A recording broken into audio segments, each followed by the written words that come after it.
Yesu ashimwe bene data muraho neza.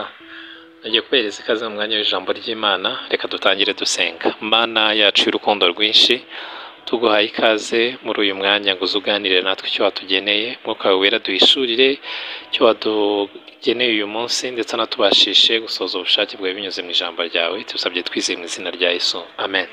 Uyu ni umunsi wa kane tuganira ijambo ry'Imana. Ijambo ry'Imana dufite muri iki cyumweru n'intego ni ukugera ikirenge mu cya Yesu Kristo. Kuri uyu munsi wa kane turasoma ubutumwa bwiza bwa Yesu Kristo bwanditswe na Matayo, ni ibice 9 umurongo wa 9.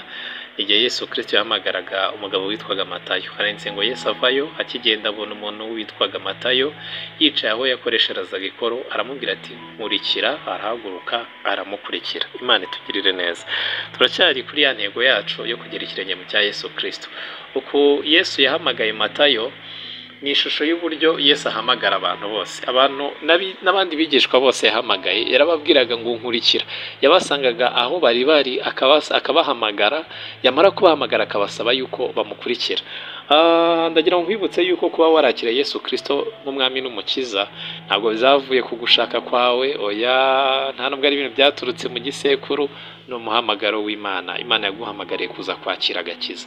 Wowe rero uhamagariwe kwakira agakiza ukaza ukanakakira, usabwe gukurikira Yesu Kristo. Umuntu wese Imana ihamagaye imusaba yuko ayikurikira. Yesu Kristo yaguhamagariye kwakira agakiza, ukamwemerera ukamwumvira, hirya yo kumvira umuhamagaro we ukurikiraho kumukurikira. Imana yacu tugirire neza. Kumukurikira bivuze iki rero? Ni ugusiga ibyo wari urimo, ibyari inyungu zawe, ibyari icyubahiro cyawe, ukabisiga ukabitera umugongo. Kumukurikira bivuze ngo aratambuka, ugenda ushinga aho ashinguye. Imana itugirire neza. Mbese butangiye urundi rugendo rushyashya. Imana itugirire neza. Ugenda nk'uko akuyoboye. Urumva, niba Yesu yarabwiye ngo Matayo ngo nkurikira, Matayo wenda ntiyari afite gahunda, ni urugero, uwo munsi wenda ntiyari afite gahunda yo kujya i Kaperinawumu cyangwa se Galilaya, sinzi aho yamwerekeje, ariko iyo gahunda atari afite.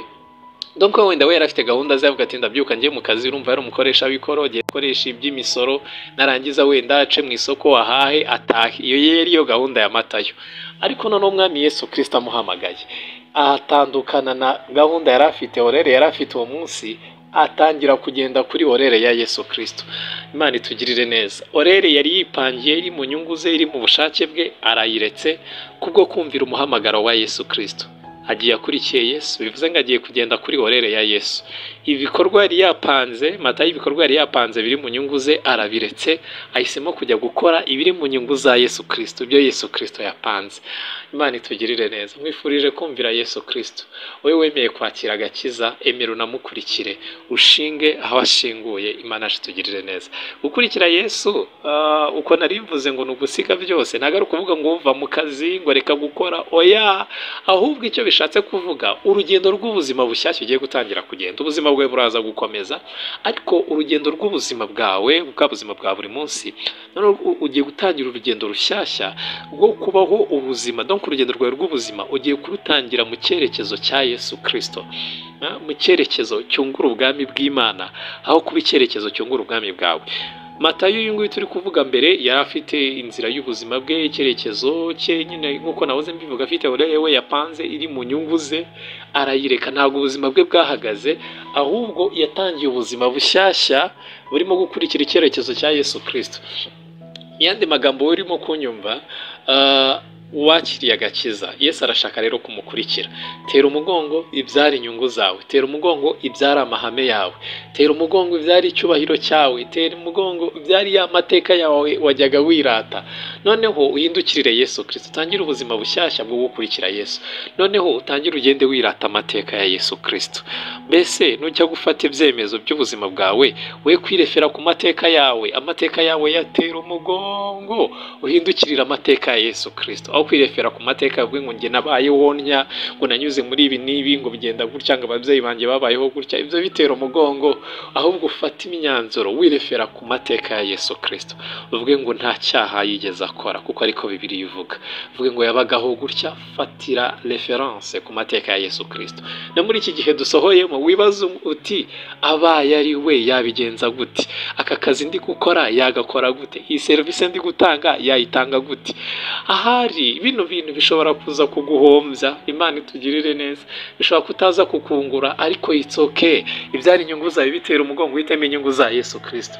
Uzi inkuru nziza, umunsi Yesu Kristo yungutse nawe ubwawe uzunguka. Imana itugirire neza. Tera umugongo ibyara umunezero wawe, uhindukirire ibitera umunezero Yesu Kristo, kuko Yesu niwe utanga umunezero. Umunsi yanezerewe nawe azakunezeza. Ibiri mu isi byose n'ibyo yapfumbatuye ikiganza haza ibyaremwe byose. Yewe mwifurije kumuhindukirira, mwifurije gukora byose mu nyungu ze.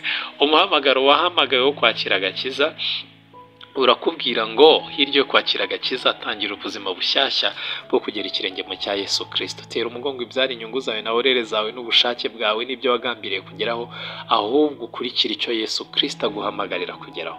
Ukurikire ibiri inyungu za Yesu Kristo, ukurikire uko akuyobora. Icyo yita kibi kuko umenye ko ari kibi. Imana itugirire neza. Kugera ikirenge mu cya Yesu Kristo bikubere gahunda yawe y'ubuzima bushyashya. Umukurikire uko akuyobora, ukore byose mu nyungu ze. Urakoze cyane. Yesu aduhana umugisha. Kugera ikirenge mu cye bivuze gukora byose nk'uko yakabaye bikora, ukamwigiraho. Imana itugire neza. Hirya y'umuhamagaro wo kwakira agakiza, tangira ubuzima bushyashya bwo kugenda ugera ikirenge mu cye, ugende uko akuyobora. Usiga iby'inyungu zawe n'icyubahiro cyawe, uhitemo iby'inyungu za Kristo n'ibihesha Imana icyubahiro. We kwirefera ku mateka yawe, by'amateka yawe n'akavukire zawe bitera umugongo, wirefere ku mateka ya Yesu Kristo. Yesu aduhana umugisha.